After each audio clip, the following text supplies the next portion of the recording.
Good afternoon. Thank you for standing by. Welcome to the Waste Management, Inc. Second Quarter 2021 Earnings Conference Call. At this time, all participant lines are in a listen-only mode. After the speaker's presentation, there will be a question-and-answer session. To ask a question during the session, you will need to press star one on your telephone. Please be advised today's conference is being recorded. If you should require operator assistance, just press star zero. Now, I would like to turn the call over to Director of Investor Relations, Ed Egl. Please go ahead, sir. Thank you, Holly. Good morning, everyone, and thank you for joining us for our second quarter 2021 earnings conference call. With me this morning are Jim Fish, President and Chief Executive Officer, John Morris, Executive Vice President and Chief Operating Officer, and Devina Rankin, Executive Vice President and Chief Financial Officer. You'll hear prepared comments from each of them today. Jim will cover high-level financials and provide a strategic update. John will cover an operating overview, and Devina will cover the details of the financials. Before we get started, please note that we have filed a Form 8-K this morning that includes the earnings press release and is available on our website at www.wm.com. The Form 8-K, the press release, and the schedules to the press release include important information. During the call, you will hear forward-looking statements which are based on current expectations, projections, or opinions about future periods. All forward-looking statements are subject to risks and uncertainties that could cause actual results to differ materially. Some of these risks and uncertainties are discussed in today's press release and in our filings with the SEC, including our most recent Form 10-K. John will discuss our results in the areas of yield and volume, which, unless otherwise stated, are more specifically references to internal revenue growth, or IRG, from yield or volume. During the call, Jim, John, and Devina will discuss operating Ebitda, which is income from operations before depreciation and amortization. Any comparisons, unless otherwise stated, will be with the second quarter of 2020. Net income, EPS, operating Ebitda and margin, and SG&A expense results have been adjusted to enhance comparability by excluding certain items that management believes do not reflect our fundamental business performance or results of operations. These adjusted measures, in addition to free cash flow, are non-GAAP measures. Please refer to the earnings press release and tables, which can be found on the company's website at www.wm.com, for reconciliations to the most comparable GAAP measures and additional information about our use of non-GAAP measures and non-GAAP projections. This call is being recorded and will be available 24 hours a day beginning approximately 1 p.m. Eastern Time today until 5 p.m. Eastern Time on August 11th. To hear a replay of the call over the Internet, access the Waste Management website at www.wm.com. To hear a telephonic replay of the call, dial 855-859-2056 and enter reservation code 6965743. Time-sensitive information provided during today's call, which is occurring on July 27, 2021, may no longer be accurate at the time of a replay. Any redistribution, retransmission, or rebroadcast of this call in any form without the express written consent of Waste Management is prohibited. Now I'll turn the call over to Waste Management's President and CEO, Jim Fish. Thanks, Ed, and thank you all for joining us. Last quarter, we were feeling very good about the prospects for the year when we announced our Q1 results and raised our full-year guidance. Now, more than halfway through the year, all parts of our business have performed well above those revised expectations. In the second quarter, we achieved operating Ebitda of $1.31 billion, which we converted into strong cash from operations of more than $1 billion. First and foremost, this superb performance is a result of our outstanding core business model. In addition, this performance was driven by our continued focus on providing our customers with exceptional service, offering our employees a great place to work, and driving sustainability through our business model. Our very strong results, in addition to our confidence in the transformative changes we're making to our business model, led us to increase our full-year guidance once again. The size of our revisions in each of these first two quarters clearly demonstrates the earnings-producing potential of our strategy. In the back half of the year, we expect continued strong volume, pricing that offsets inflationary pressures, and record results from our commodity-based businesses.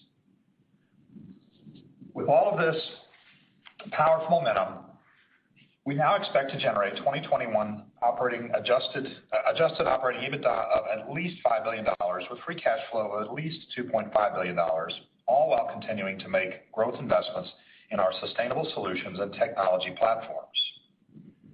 At the core of these strong results is our recycling business, which is central to our sustainability and business strategy.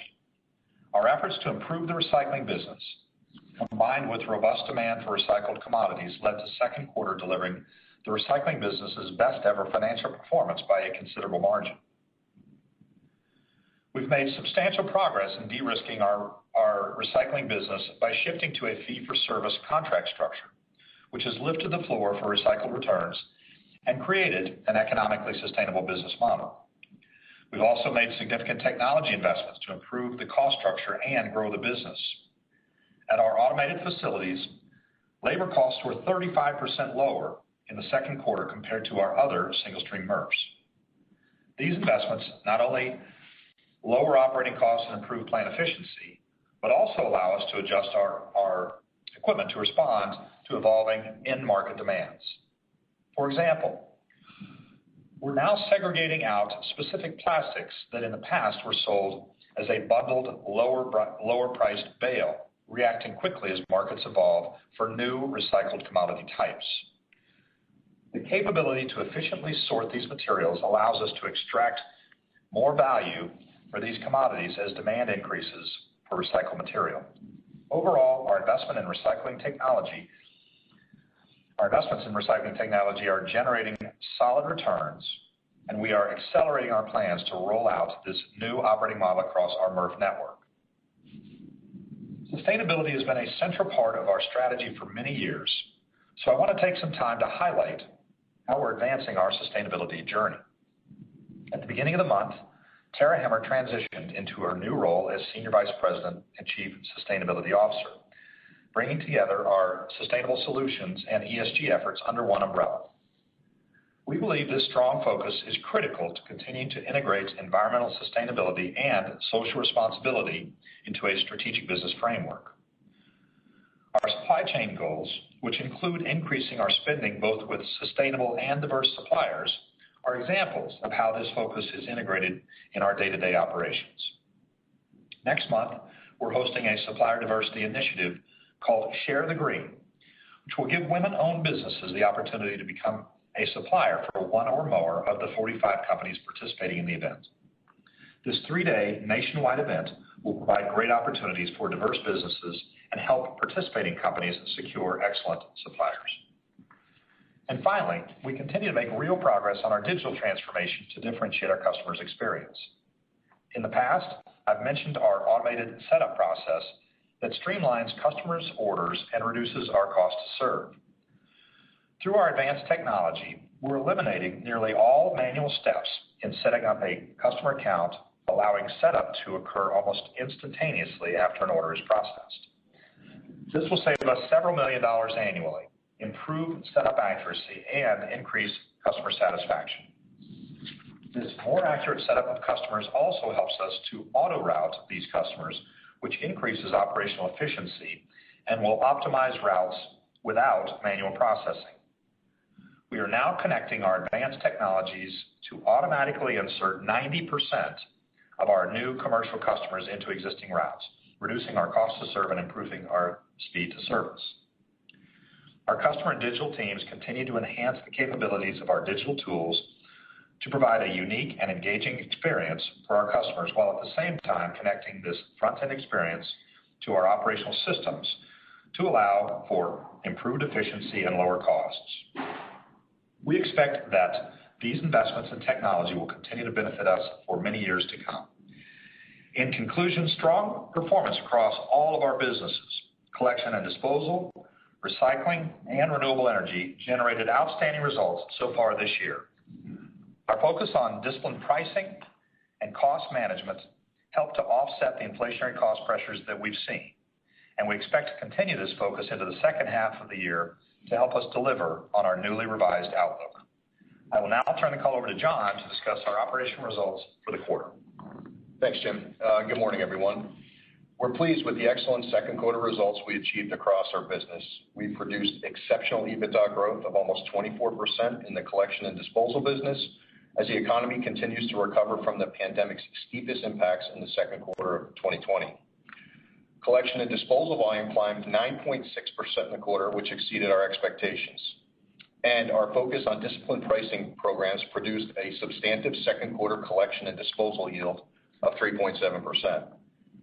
Turning more specifically to our volume results, Robust recovery in our highest margin businesses, commercial, industrial, and landfill, drove our very strong performance.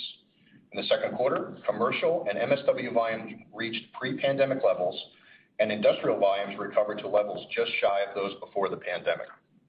While we're very pleased with the pace of volume recovery thus far, there remains opportunity for further volume improvement in the second half of the year from key areas of our business, including industrial, special waste, and certain geographies such as Canada.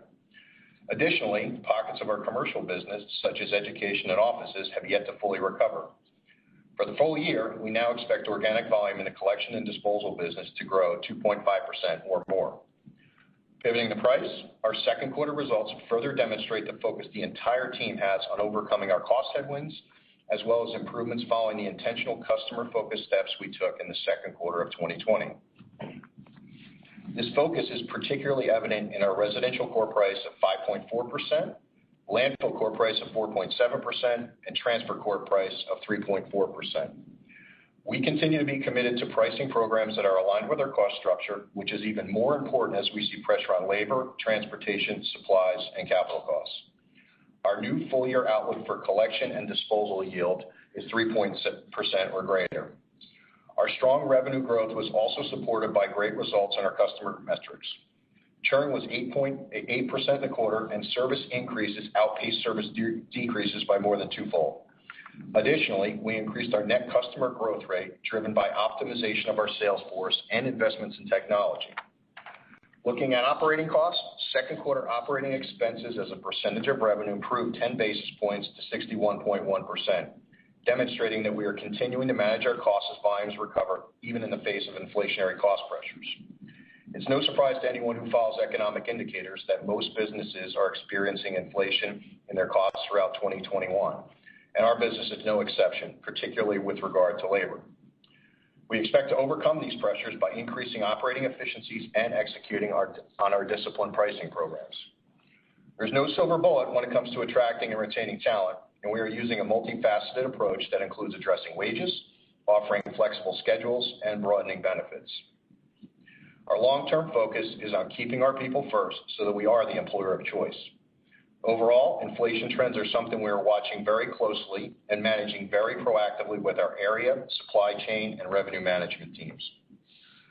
We continue to make progress on the integration of the advanced disposal operations. To date, we've combined around 45% of the ADS operations into our billing and operational systems, which has allowed us to capture synergies and provide additional services to those customers. We're on track to migrate virtually all the ADS customers by the end of the year. Year to date, we have achieved more than $30 million of annual run rate synergies, and we expect cost synergies of between $80 and $85 million in 2021. This will bring the annual run rate synergies to around $100 million at the end of 2021, and we continue to forecast another $50 million to be captured in 2022 and 2023 from a combination of cost and capital savings. And finally, as Jim mentioned, our recycling team set new highs in the second quarter with record contributions to earnings and margins. We also achieved strong growth in our renewable energy business as we generated and sold more RINs and sold them at higher prices. We've made significant investments in these businesses in recent years, and we're pleased with the strong returns they're generating. Before I turn the call over to Davina, I want to thank the entire WM team for the remarkable job they have done in managing our operations and providing safe and reliable service to our customers. Our people really are the foundation of our success. And with that, I'll hand off to Davina to discuss our financial results in further detail. Thanks, John, and good morning. Our team once again delivered strong performance in the second quarter. Robust volume growth since last year's peak pandemic impacts, dynamic pricing efforts, record recycling results, disciplined integration of the ADS business, and our continued focus on cost management combined to deliver 28% operating EBITDA growth and 50 basis points of operating EBITDA margin expansion. As Jim mentioned, these outstanding results and our confidence in the continued strength of our business model have led us to raise our 2021 financial guidance yet again. Full year revenue growth is now expected to be 15.5% to 16%, with organic growth in the collection and disposal business of 5.5% or greater. For adjusted operating EBITDA, we expect to generate between $5 and $5.1 billion. an increase of $225 million at the midpoint from the original guidance we provided in February. Our business is exceeding the strong outlook we established at the beginning of the year on a number of fronts. Volume has recovered, particularly in the commercial collection business, at a faster rate than we expected. Market values for recycled commodities and RINs have increased. Our integration of the ADS business has generated more synergy value, and certain of our technology investments focused on reducing our cost to serve have delivered more savings than planned. While the bridge from our initial guidance to the current guidance has a number of puts and takes, the most significant drivers are accelerated price and volume recoveries in the collection and disposal business of about $135 million, improved recycling profitability of another $135 million, renewable energy increases of about $55 million, and additional ADS synergies of around $25 million. These increases are partially offset by elevated cost inflation and incentive compensation costs that we currently estimate to be about $125 million. The increase in adjusted operating EBITDA guidance is expected to translate directly into incremental free cash flow, and we now expect that we will generate between $2.5 and $2.6 billion of free cash flow for the year. Turning to our second quarter results, SG&A was 9.6% of revenue in the second quarter, a 30 basis point improvement over 2020. This result demonstrates our success making incremental technology investments that will benefit our customer engagement and cost to serve over the long term. At the same time, we're realizing benefits from the integration of ADS and returns on certain of our new technology solutions. We also continue to focus on managing our discretionary spending to optimize our costs. Second quarter net cash provided by operating activities grew more than 20%. This increase was driven by our extremely strong operating EBITDA growth. There was an unfavorable working capital comparison in the second quarter, but we attribute that to timing differences in tax payments and cash receipts from CNG credits. We're encouraged to see continued progress on our DSO and DPO measures. In the second quarter, capital spending was $396 million, bringing capital expenditures in the first half of 2021 to just over $665 million. While capital spending in the first half of the year was expected to be less than prior year due to timing differences in truck delivery schedules, our 2021 pace of capital expenditures has been slower than we planned. The slower pace is due to supply chain and labor constraints impacting some of our vendors, and we've made deliberate decisions to defer spending in some categories as we observe what we expect to be temporary dislocation in certain markets. To offset these delays, we're proactively pulling forward capital investments in areas we can and also where we know the returns will be strong. As Jim mentioned, we're in the process of accelerating recycling investments as we have strong proof points of technology and equipment upgrades, reducing the cost structure of the business and improving delivered quality of processed materials. We continue to target full-year capital spending within our $1.78 to $1.88 billion guidance range. In the first half of 2021, our business generated free cash flow of $1.5 billion, a conversion from operating EBITDA of 61%. This very strong result positions us well to achieve our new higher free cash flow outlook, even as we target capital spending increases in the second half of the year. Our capital allocation priorities continue to be a strong balance sheet, prudent investment in the growth of our business, and strong and consistent shareholder returns. In the second quarter, we paid $242 million in dividends and allocated $250 million to share repurchases. Our leverage ratio of 2.84 times has improved even more quickly than expected due to our strong operating EBITDA growth, and it's tracking well toward our target leverage of 2.75 times by the end of the year. At the same time, our robust cash generation in the first half of the year positions us to increase our full year share repurchase expectation up to our full $1.35 billion authorization. With this increase, we expect our weighted average share count for the full year to be approximately 422 million shares. Thanks to the hard work of every member of the WM team, we delivered another quarter of strong operational and financial results. The successes of the first half of 2021 position WM to deliver on our commitments to our people, our customers, the communities we serve, and our shareholders. With that, Holly, let's open the line for questions. Ladies and gentlemen, if you would like to ask a question, please press star then one on your telephone keypad. Once again, that's star one to come into the question queue. And our first question is going to come from the line of Tyler Brown with Raymond James. Hey, good morning, all. Good morning, Tyler. Hey, Jim, obviously, great quarter. I know there's been a lot of talk about labor of late. You touched on it in your prepared remarks, but can you just talk about labor availability, how it's impacting the business? Is this more of a cost issue, or is it actually precluding revenue opportunities? And then are there any indications that it's easing, or is it actually getting worse? We're seeing it easing at this point because we're hiring, and as Devina went through the numbers, and John as well, we have had to hire at a higher rate. I think Devina mentioned $125 million is kind of a combination of incentive compensation and higher costs, and so those higher costs in large part are due to some of these inflationary pressures that we're seeing on the labor line.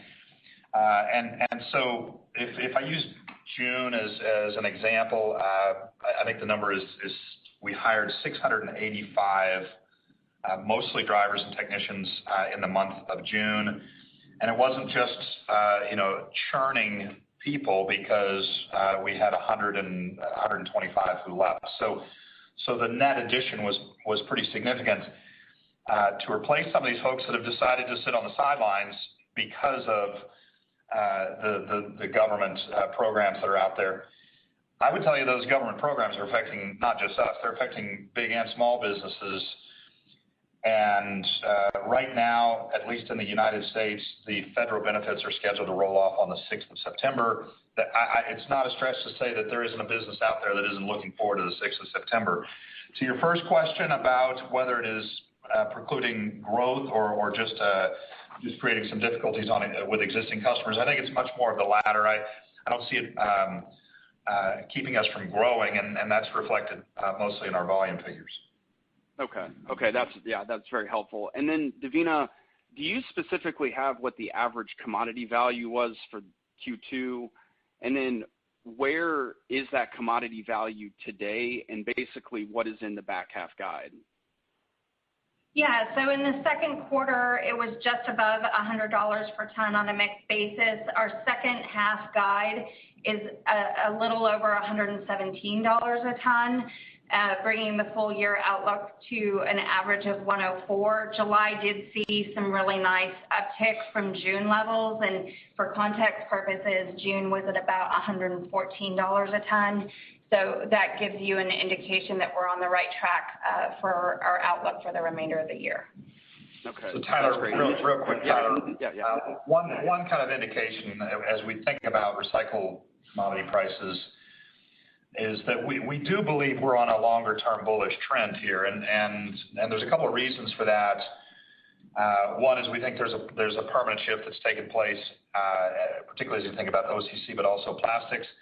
Just to give you one other data point here, when we think about OCC pricing and how much room it has to go, we're 17% above historical averages at the end of the second quarter, but we're still 40% below all-time highs. So we think there still is room to go, and as we and other companies are kind of moving forward, this ESG movement is really gaining traction.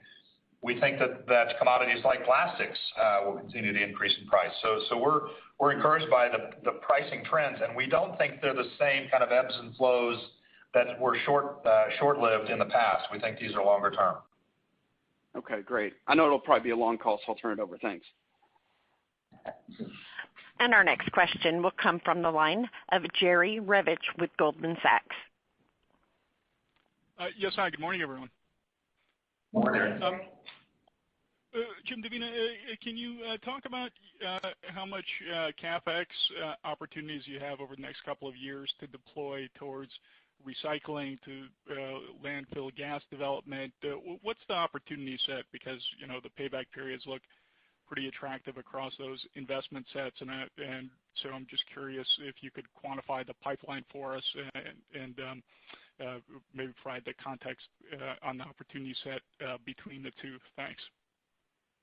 Yeah. So, over the last few years, we had invested about $100 million annually in the recycling line of business, and we had plans to continue at that pace. But as we mentioned in our prepared remarks, we're looking to accelerate that pace. And in the back half of the year, we're targeting somewhere upwards of $65 million or more in incremental capital spend in the recycling line of business relative to what our plans were, because that is one of the places we see some opportunity to pull things forward, both from a return profile and not an area where we've seen a significant impact from supply chain constraints. In the renewable energy business, I would say it's been, a little more peaks and valleys with regard to our investment trend historically. But when we look forward, the pipeline for continued investment is very strong. We have one additional project that will complete in 2021, and we're already looking at somewhere around 5 or more for the years to come. We're still in the process of considering whether or not that's something that we do ourselves or that we look to do in partnership with others, because this is a place where not only is there reason for us to consider preserving our capital for high growth opportunities in the traditional collection and disposal business, but there's also tremendous interest in this type of investment in the space as sustainability and projects like this that are so unique in terms of opportunity can create incremental value. But your point about the returns on them is spot on. Really good payback periods on both recycling and renewable energy. And in terms of, just to shift gears, the collection yield was obviously impressive this quarter, and sounds like that surprised to the upside as well. Can you just talk about what aspects relative to your plan surprised to the upside, be it geographic or by line of business? And do you view the 4% plus yield in collection as sustainable into the back half of the year when the comps look a little tougher?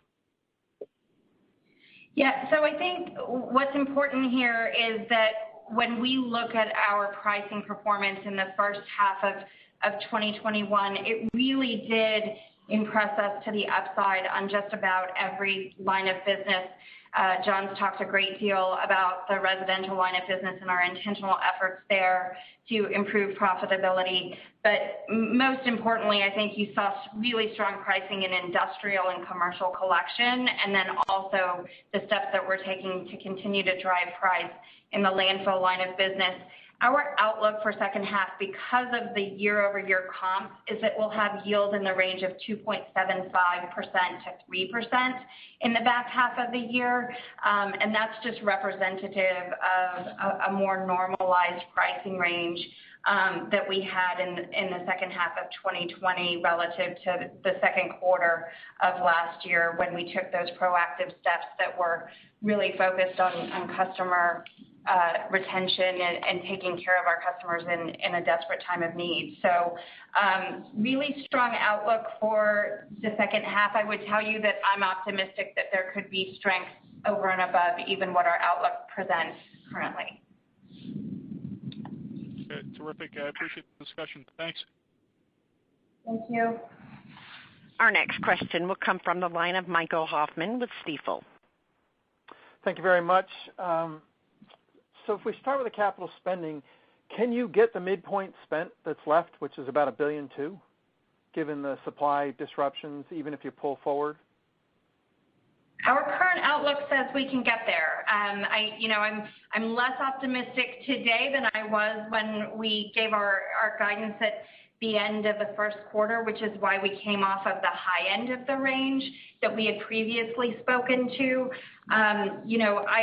I would tell you there's no shortage of opportunity for us to invest in the business, and we're going after that opportunity in a very targeted way. And as I mentioned, the recycling line of business in particular is a place that we're accelerating.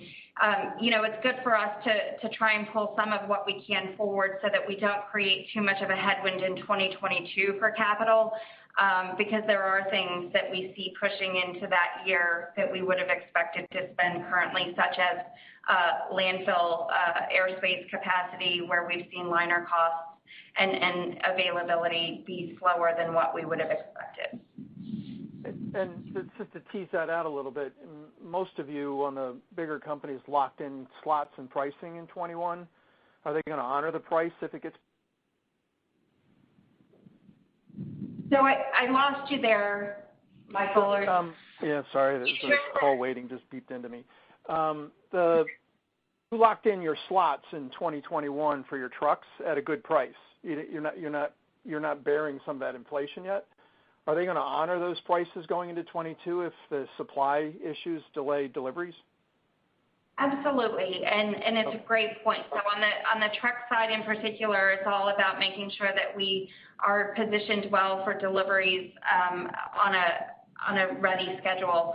John will give a little more color on that, but we do have strong commitments both for the remainder of 2021 and early into 2022. Yeah, Michael, I think where we're seeing some pressures on the container side with steel prices. So, we're making some decisions on fix versus buy there, but that would be normal. And to Davina's earlier point, where we are seeing stress on the supply chain with some other commodity-based materials, we are pushing some of that. Think about landfill liner and those kind of things. It's not going to affect the business, but whether we buy now or push off our decisions we're making with the supply chain team, day in and day out. Okay.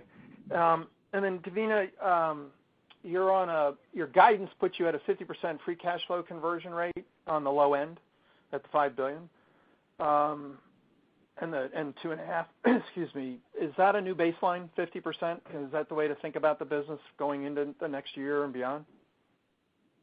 So I think the baseline conversation is one we really want to more fully discuss as we get later into the year, but we're really excited about the baseline that we've established. We're making progress on the working capital front, and we've certainly also made progress in terms of the investments that we're making in capital expenditures paying strong returns.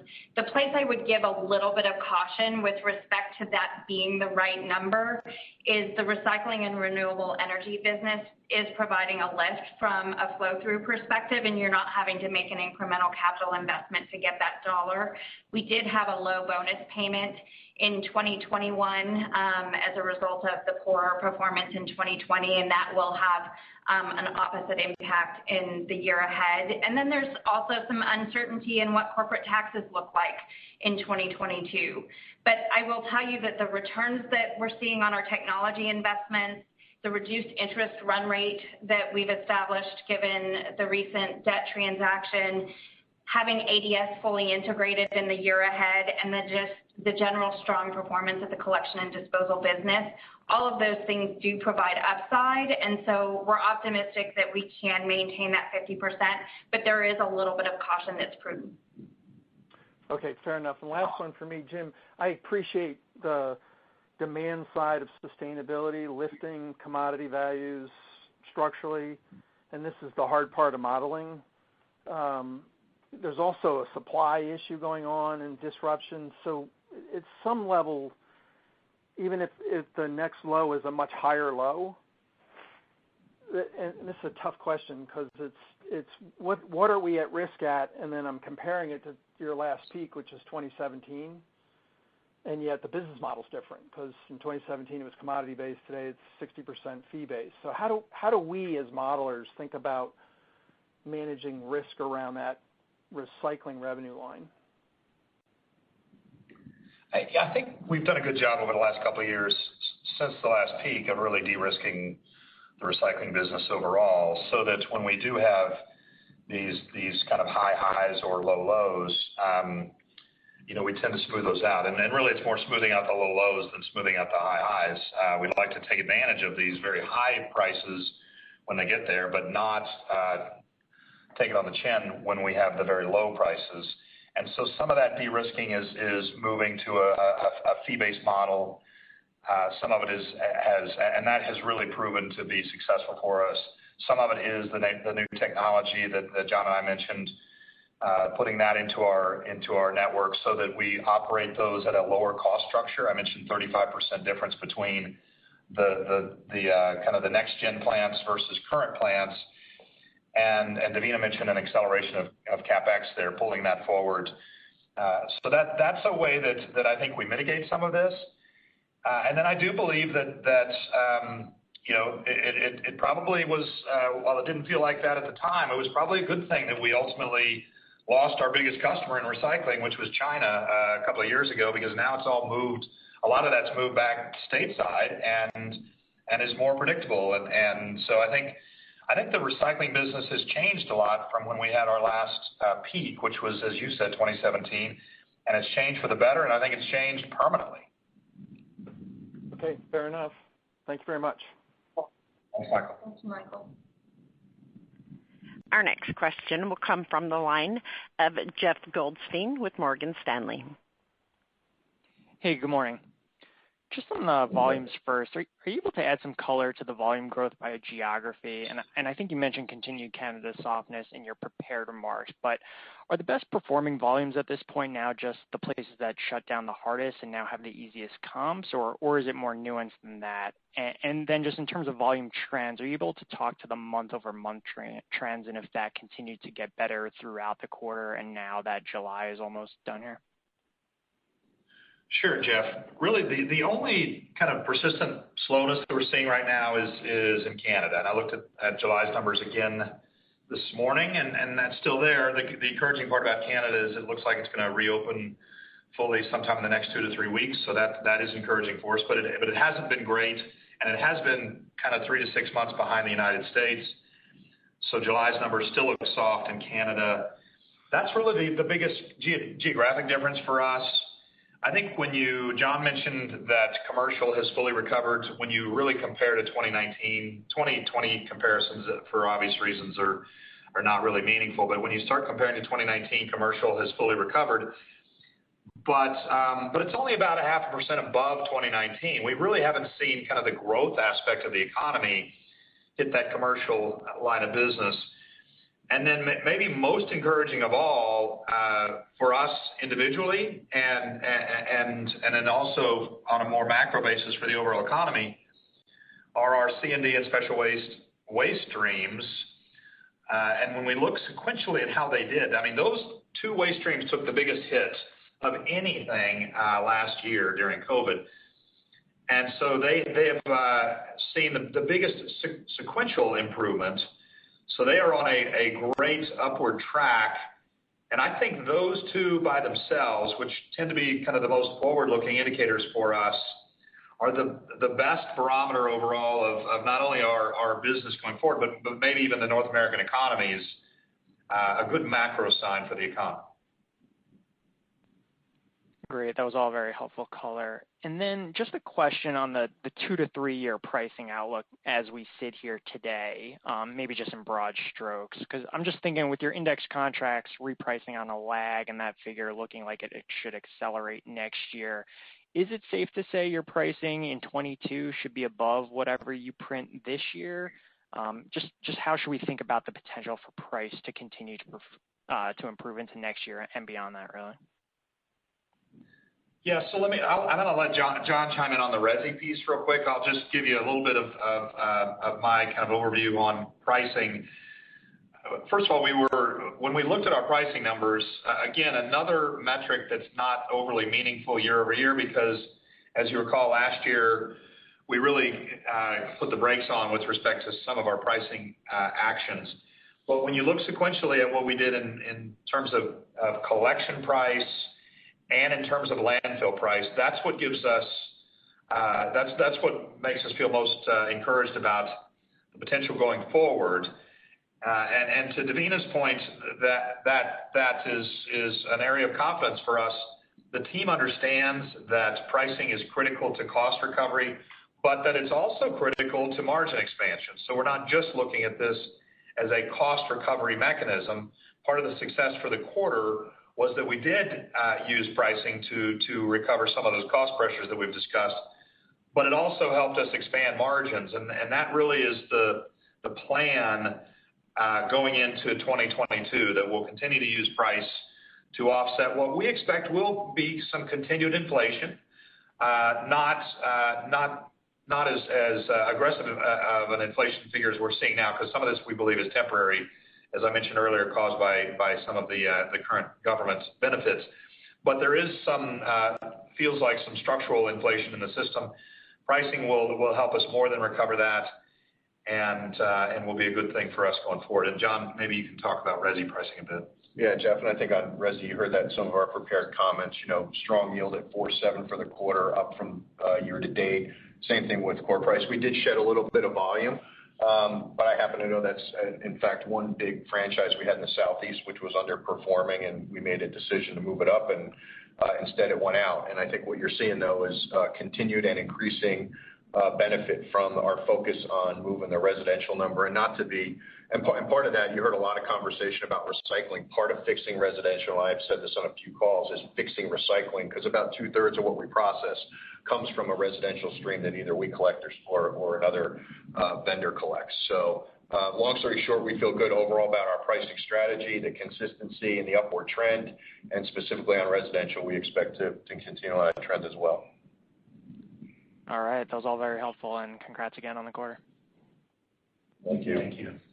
Our next question will come from the line of Hamzah Mazari with Jefferies. Hey, good morning. Thank you. Could you maybe talk about what you're expecting in terms of pace of labor hiring, just specifically headcount? I know, Jim, you talked about a June number. Could you talk about, is that the pace we should expect for the second half? I know stimulus comes off, so maybe labor shortages kind of go away, but any thoughts there?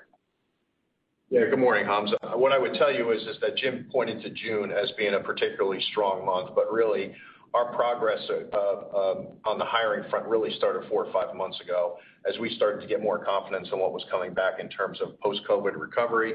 We tried to get out in front of that. So we have been making steady progress really for the last 4 or 5 months. It really flipped in June, and we really saw the fruits of our labor take hold. I would expect that going forward for the next handful of months, we're going to continue at a similar pace. Keep in mind, though, to the extent we talked about volume recovery and what lines of business is coming from, coupled with, as an example, in residential, where we may shed a little bit of volume going forward to get the right margins, we have to balance all those things out. But I think Jim's commentary around what we did in June is something you can expect for at least the next handful of months. Well, Hamzah, I've also said a number of times that we're looking at this somewhat opportunistically.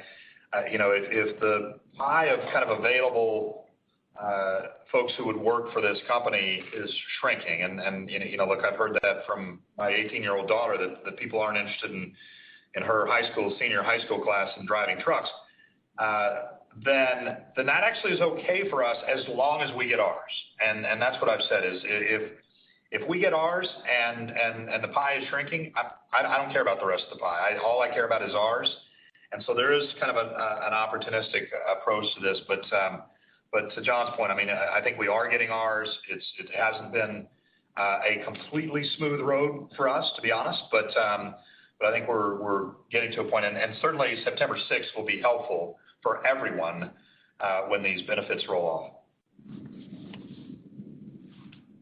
Very, very helpful. And then just my second question just is around M&A, and the question really is, your leverage will be 2.75, I think you said, by the end of the year. You're clearly generating a lot of cash flow, free cash. Could you talk about M&A in terms of outside the solid waste business, particularly, you mentioned recycling investments, and you mentioned plastics. Are there technologies that can scale in plastics? Or I know you're using maybe venture capital and investing in those funds versus actually buying technology, but just broad thoughts on M&A outside the core solid waste business longer term. Sure. So, by the way, to your point about our balance sheet, I mean, compliment to Devina and John and the whole team for really getting our balance sheet back down to where we said it would be by the end of the year, and it's pretty impressive that through this acquisition we're already down below 3 again, down at I think 2.85. So, regarding M&A, Hamza, outside of core, and you mentioned specifically plastics. I think you're aware of the ownership position we have in the company called Continuous Materials, and that company does turn plastics and paper, low-value plastics and mixed papers into a roofing material. And we have a kind of a 33-ish% investment in them at this point. So that we're excited about the potential for that, and it helps us take some of that material that might otherwise find its way to a landfill, pull it out of the landfill, because it doesn't do anything in terms of creating any gas or anything usable coming out of the landfill, and doing something that's preferable in terms of kind of ESG, but also preferable financially for us. So we will look for those types of investments. We're cautious about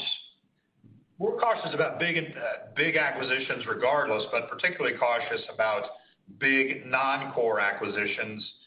I just don't want to step on a landmine here as we're walking down a pretty nice path, and that could be a landmine if we were to do something like that. So we're not opposed to doing non-core acquisitions. We want to make sure that we have a lot of intelligence in those before we do anything. And I would be surprised, very surprised, if you would see us do anything large in the non-core space. Got it. Just lastly, I'll turn it over. It's just a clarification or just an update. Could you update us how much of your book of business is CPI indexed, and is it just a straight LTM CPI it adjusts to, or are there other indexes, and what is that running today? Thank you.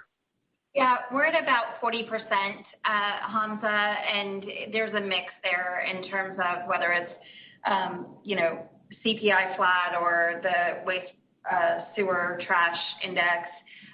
We continue to prioritize a push toward WST, though I would tell you that we see strength in the CPI numbers, and therefore view that as something that provides some incremental value, particularly in the second half of the year, but then looking forward into 2022 as well. Yeah, I think, Hamza, whether CPI has been up or down, we've been demonstrating for the last more than handful of years that regardless of what's going on with CPI, we're going to make sure we price the business to at least cover our costs and expand margin.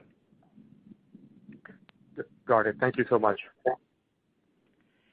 And our next question is going to come from the line of Sean Eastman with KeyBanc Capital Markets. Hi, team. Thanks for taking my questions. Looks like this recycling commodity rebates is a new disclosure, unless I'm mistaken. It would be great to just quickly walk through the mechanics of that. I guess those kick in at a certain basket value in recycling. Any help just understanding that number and the mechanics would be helpful, especially maybe in reference to how it's built in the second half would be great. Sure, Sean. So this is a new disclosure that we're making, and as the leading commentary on the table suggests, what we are attempting to do here is just provide clarity where there is a bit of inconsistency across the industry. And one of the things in particular that's really important in this business is conversation about operating EBITDA margin. And for WM in Q2 of 2021, on an apples-to-apples basis as best we can when we compare across the business, our operating EBITDA results were 31.2% for the quarter when you compare with this approach, more similarly aligned with one of our competitors in particular. And all we're doing here, you can look at the operating expense table that's in the 10Q. And what you see there is the cost of goods sold line, and that includes rebates that we pay in the recycling line of business. That's the driver of that cost category. And what we're doing here is reflecting that if you were to net that against the associated revenues, rather than grossing it up between revenue and operating expenses, the impact to our margin is 130 basis points in the quarter. The increase on a year-over-year basis reflects the strength of commodity prices, which we've talked about. And so naturally, with the continued strength and outlook for even better year-over-year comps in the second half of the year than we had in the first half of the year, you would expect that to expand further from the 130 basis points that we measured in the second quarter. But really for us, this is about comparability and trying to enhance that across the space. Okay, got it. I think I'm going to have to spend some time with that on that one. Secondly, we haven't talked too much about ADS. It seems like the integration's going quite smoothly. Any color on the strength in the ADS book of business from a pricing program perspective, and whether, even just anecdotally, you've uncovered some of the cross-sell opportunities that aren't fully reflected in that synergy target?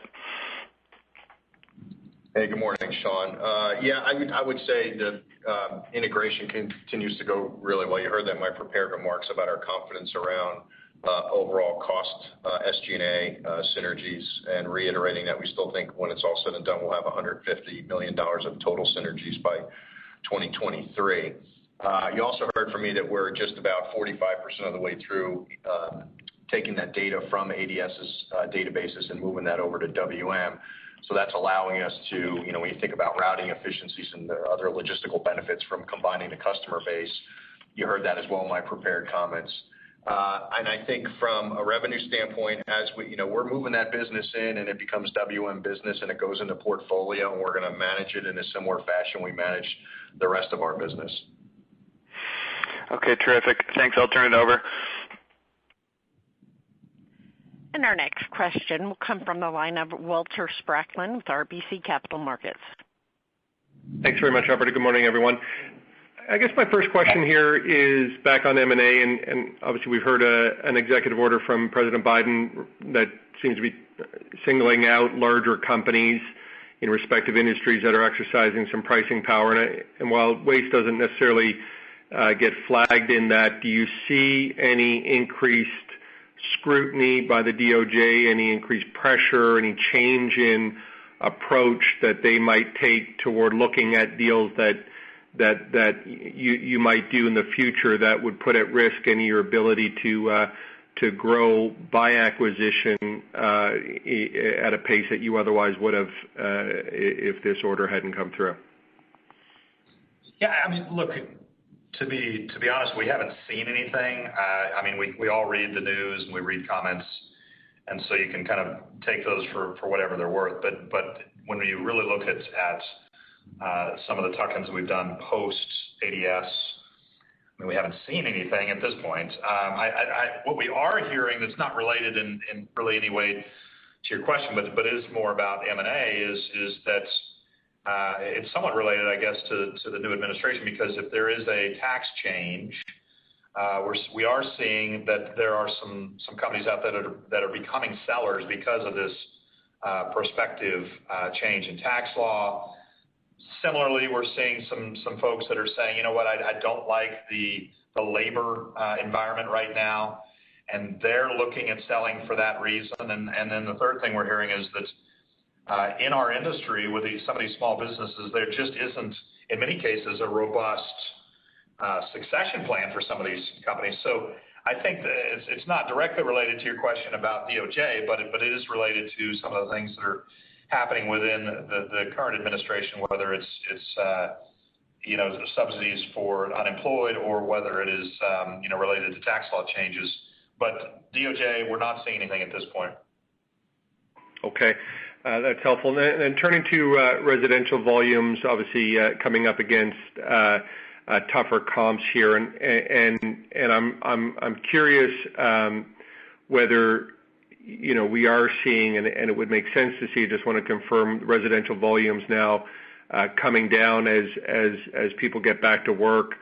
But the key question here is that, is there structurally any change that you've made during COVID-19 that would, with your contract on the residential side, that would change what otherwise would be what we would expect with a slowdown in or decline in residential volumes, so that the impact would be less onerous or perhaps would be complemented here based on the mix as we see residential volumes come off on a year-over-year basis?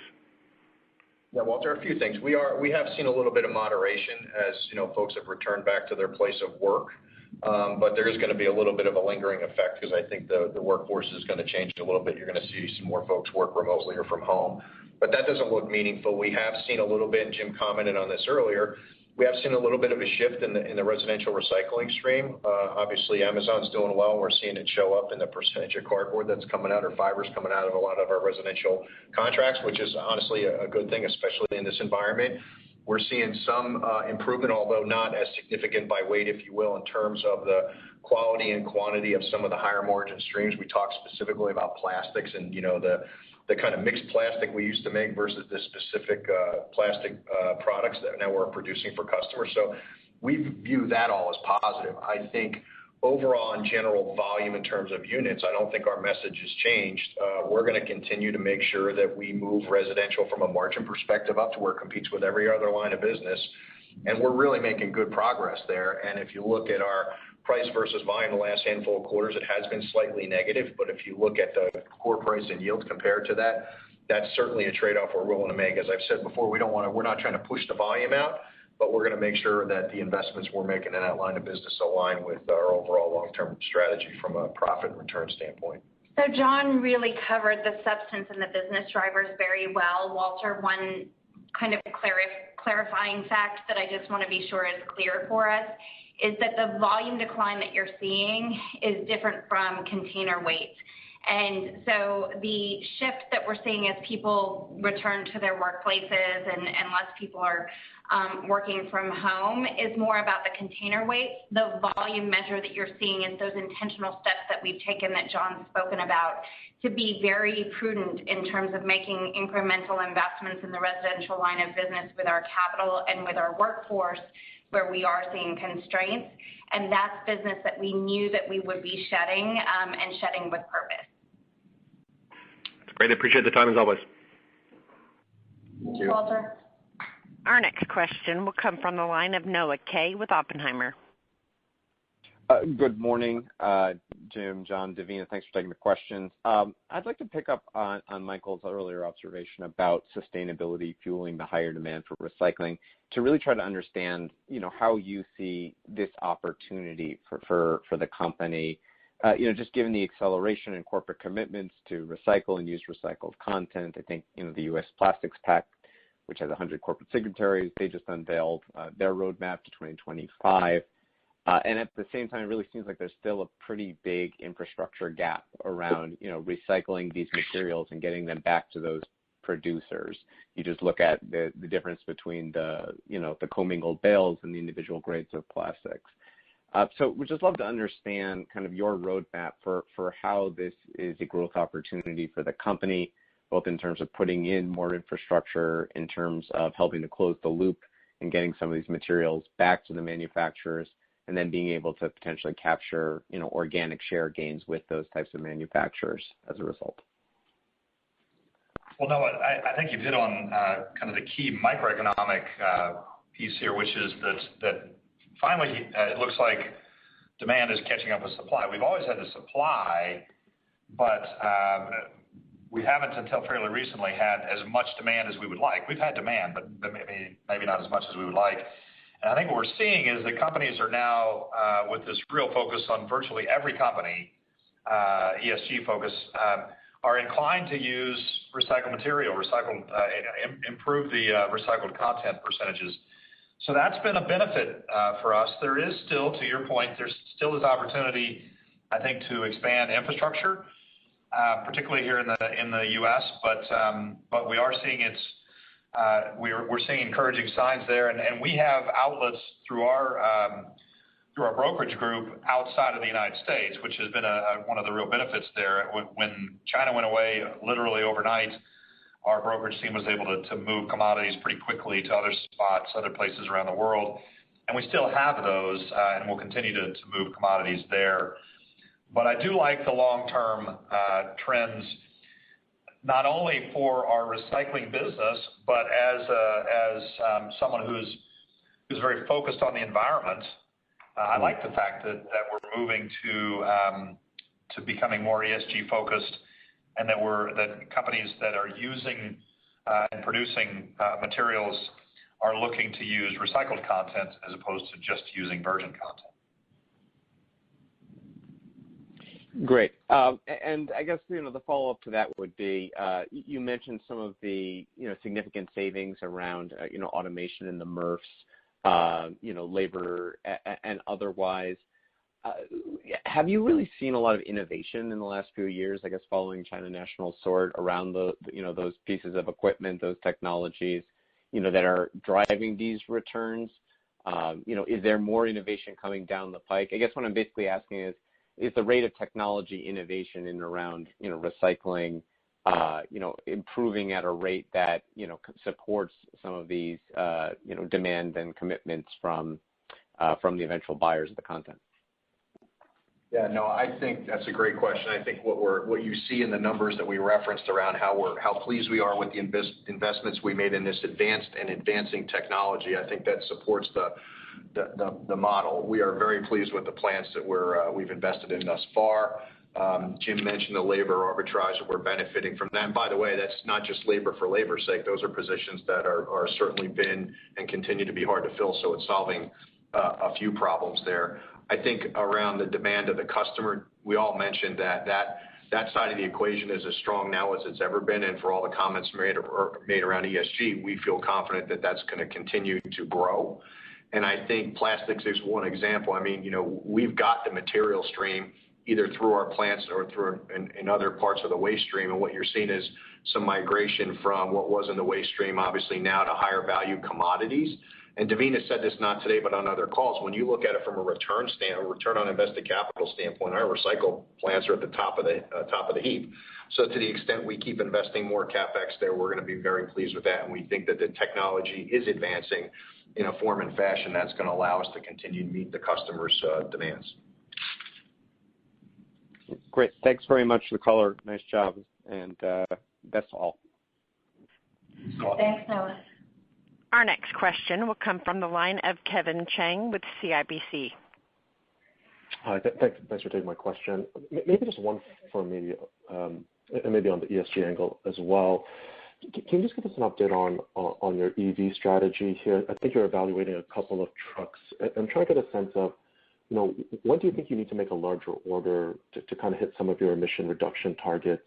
And I guess, how do you balance the technology you're seeing now, versus, maybe what's in the development pipeline, whether it's solid state or fuel cell, when you're thinking of making this fleet transition? Hey, Kevin, good morning. No, good question. One we get often. What I said on the last call and publicly in other venues is we are working with a number of vendors to watch to see how the battery technology is advancing. As I said before, I think naturally we're seeing it in the passenger vehicles, and we'll probably see it in light duty vehicles. In some cases, we're seeing it already. So we've got a number of vendors we're working with to watch the way the different technologies advance. I would tell you in terms of our strategy on fleet, we've said before, we pivoted from the traditional diesel fleet that we had to CNG. I wouldn't say it was seamlessly, but the way our fleet plan works is we have some flexibility to be able to move from diesel to CNG, and we view it as CNG to battery electric vehicles the same way. I would tell you what I think will happen is, and I talked about this at the conference Davina and I were at a few weeks ago, Waste Expo. I am confident that over time they're going to solve the weight issue, the range issue, the parasitic load of a refuse vehicle. All those things I think will get solved. I think the bigger question is the infrastructure piece, and we're also watching that too to see what kind of infrastructure we would need in our distributed environment to be able to service a fleet of 20,000 vehicles.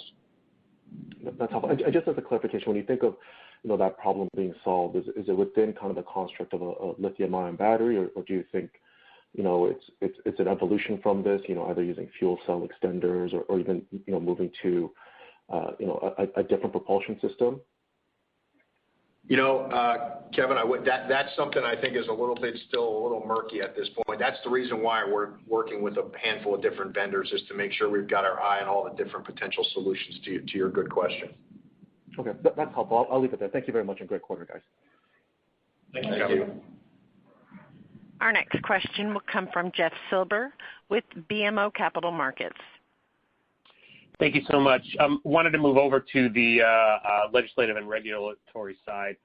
I believe earlier this week the House pushed through a potential bill on PFAS to require the EPA to establish national drinking water standards. Can you give us an update on what you think is going on there and how long the timeline is going to be for this? I don't know that we know exactly what the timeline is. We saw that as well. Maybe a bit more of a kind of a macro answer to that is that we do look at PFAS as being a cost impact to us, but we look at it as a much bigger opportunity for us than a cost impact. We know there may be some added cost, albeit something we have had our eye on for quite some time. And have been honestly working with EPA on it for quite some time. But we also really are looking at this with a pretty interested eye because once we do know those details that you referenced there, I think it really opens up a big opportunity for us. And so I'm not sure, it might be overstating to say we're excited about it, but we are encouraged that this could be a big revenue stream for us. But at this point, it still is, I'll use John's words, it still is a little bit murky, and we don't know exactly what the details are going to be on how they, what they say about PFAS. But for example, where it feels a little bit like it's coal combustion residuals part 2. Okay, interesting. And then continuing this theme, we're also hearing and reading a lot more on the EPR side. I know it's big in Canada, and we're seeing some things going on in specific states in the U.S. Again, if you can give us an update there from your perspective, what you think the impact might be on your business. Yeah, Jeff, our entire team's following what's going on with EPR, and I think our position is still the same, which is we feel like we have the assets, the infrastructure, the network to solve for a lot of the challenges that come out of EPR. So to the extent we can continue to maximize use of our assets, I think we understand that. But that too is a little bit, there's still some wood to chop on that front as well. I know there's some things that are unique going up in Canada, but I think we're well positioned there as well in terms of assets to help solve for that challenge. Okay, appreciate the caller. Thanks so much. Thanks, Jeff. Our next question will come from the line of David Manthey with Baird. Hi, thank you for squeezing me in here.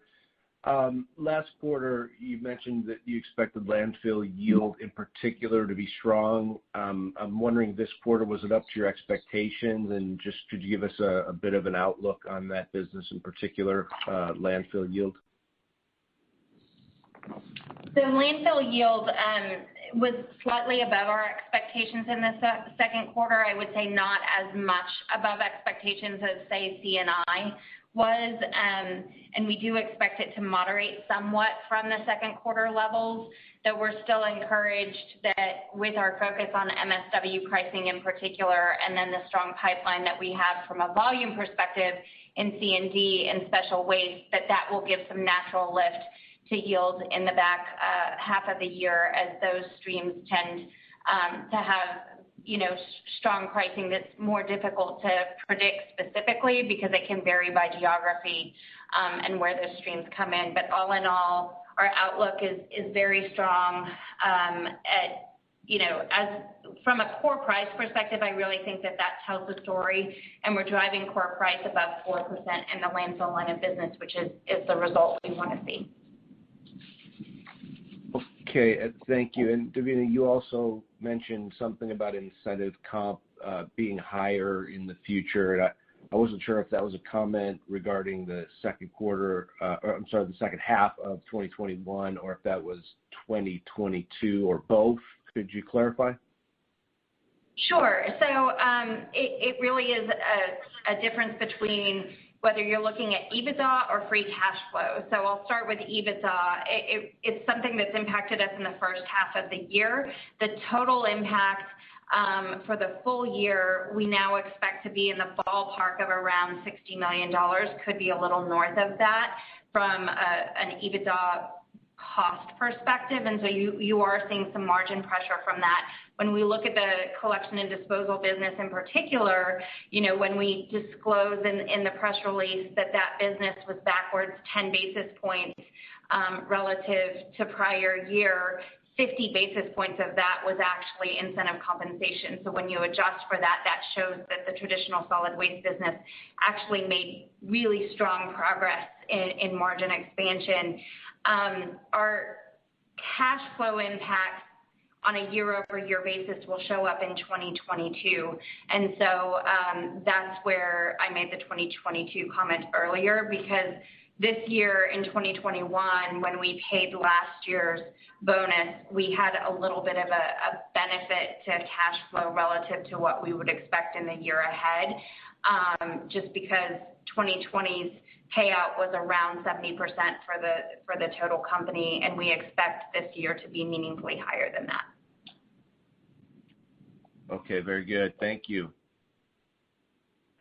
Thank you. Thanks, David. And our last question will come from the line of Michael Feniger with Bank of America Merrill Lynch. Hey guys, thanks for squeezing me in. Great quarter. Just a question just for Devina. I mean, you guys raised the outlook, which is great. Just to check my math, is the margin range still the same with the April guide? And, in the first half, you guys expanded margins 80 basis points, 50 bips in Q2, which is impressive with the volume recovery. So I'm just trying to get a sense of what you're implying in the second half. And is that what you were referring to earlier in the call, Devina, when you said you feel like there is some conservatism still in this guide? It's a great question, Michael. And what I would say is the implied guide on margin is that we're basically flat to positive 50 basis points for the full year. And what that implies about the second half is that we will have a chance for a little bit of margin degradation from the year prior. The what behind that really comes down to the inflationary cost pressures that we've talked a great deal about, incentive compensation, but also the conversation about the strength in hiring. We're going to have additional training hours in the back half of the year as we get those new drivers on board.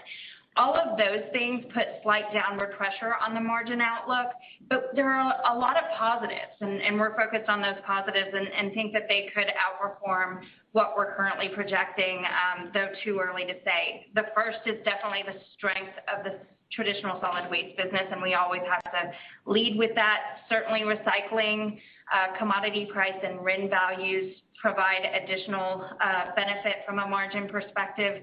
But then the ADS integration, the strength of that in the back half of the year, and John's comments earlier about where we are year to date on synergy, but where we expect to end the year. The ADS business, we estimate, could have provided as much as a 75 basis point headwind to our margins in the second quarter, and we expect that moderates in the back half of the year as we do things like moderate the level of incremental investment that's needed in the fleet to get it to WM standards. And we realize that synergy potential that we've outlined for everyone. So as much as there are some things that are working against us, we do think that there are some tailwinds. Just a little difficult for us to predict, particularly given the inflationary cost environment that we're all talking about. Understandable, Devina. That makes sense. And with that slight margin degradation that you're kind of expecting in the second half, and you laid out some of the positives. I mean, I guess to Devina or Jim, I mean, this is a weird year, obviously, with comps from COVID. When all this gets normalized, when we're thinking about 2022, just to set the stage here, are we thinking like 2% plus volumes with this economic recovery, yields shifting higher because of pricing? Is it in the 3% range? And what you're seeing on the pricing front? And Devina, like what you suggested with some of these moderating investments, I mean, are we thinking about margin expansion above 50% in 2022 with what you guys are seeing right now and the yield you guys are expecting in the second half of this year and some of these costs that kind of fade out next year? Maybe just help set that stage if 50 basis points of margin expansion kind of makes sense next year.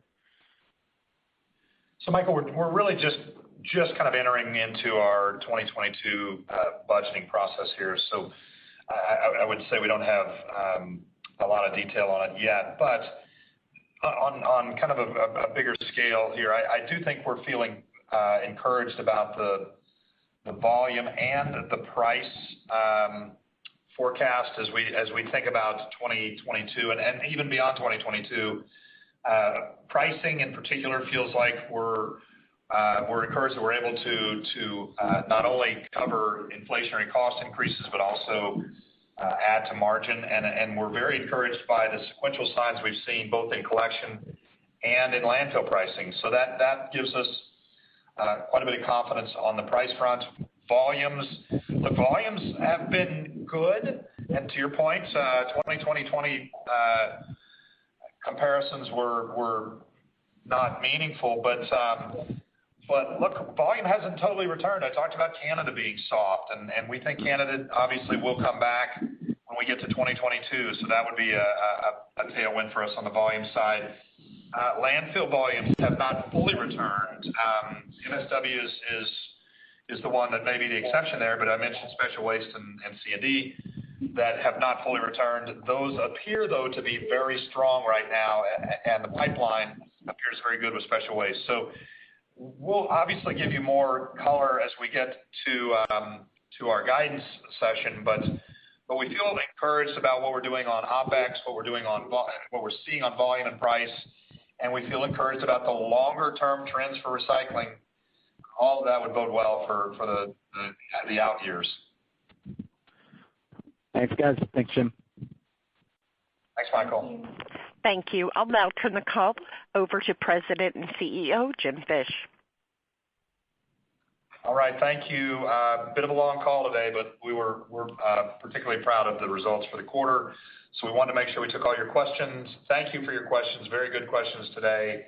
And thank you for your time. I look forward to talking to you next quarter.